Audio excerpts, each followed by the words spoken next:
Okay, so I included this in the pattern as a note, but I know some people are more visual than reading the pattern, so I thought I'd do this. Also, obviously your template is fixed. This was my test pattern. But for a paper piece block that has so many different units, I like to chain piece them. So you can see, first of all, I did with my C block, I just sewed in between, the lines between 1C and 2C. And just if you're using all solids, then it's easy. If you are using prints, it's also easy, but you just need to make sure, right, when you fold it back over, that it's the print side that is showing. And so you need to put the print face down, face down like that, right sides together when you set it up. Anyways, so I will sew this on this one, and then I will sew it on this one, and then I will sew it on this one. I already made the fourth block, or rather the first block. Then I'll take it over, and sometimes you set it up right so that you don't need to trim, but this is a little bit bigger than a 1/4 inch. So I would just trim all 3 of these, and then I would press all 3 of them open. Like I said, this is amazing camera work, but I don't have time to make it super professional, but I do have time to make it helpful. And then I would grab the next piece, and which for this is 3B, and then I would paper piece that. Okay, so this is what the finished block will look like, and there are 4 of them in this pattern. Now, like I said, I'm chain piecing them. So the next step, you have 2 options.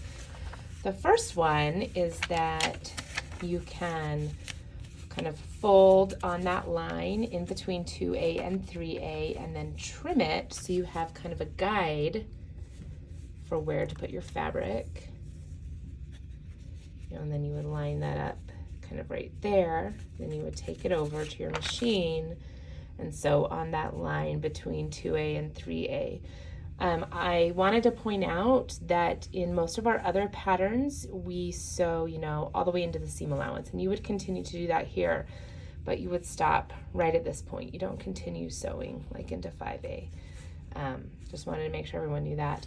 And then, so you can either do it like that, or I have made these cut pieces big enough to give you some wiggle room.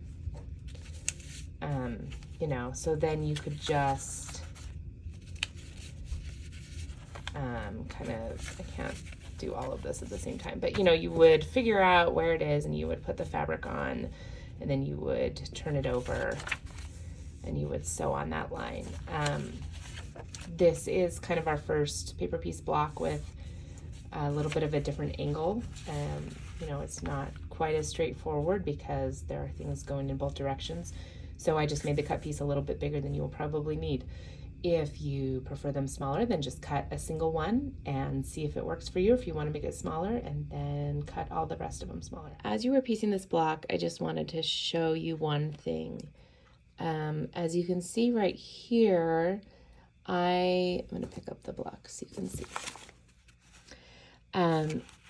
There is a point right here. If you sew right through the point, then you will lose the point on the other side. If you sew just like a millimeter, I guess, above this point, then you will get a better point.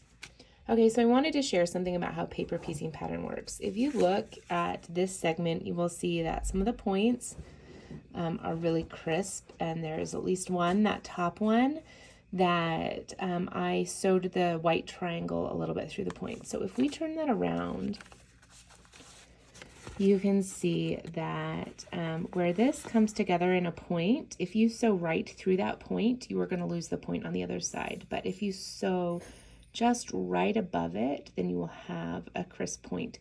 The same thing, and I'm going to trim these threads, but on this left and this right hand side, this 13C and 12C, if you sew right outside the where the points are, then you will keep your points. And if you sew through them, they're still going to look fine, but you can see that some of them are better than others.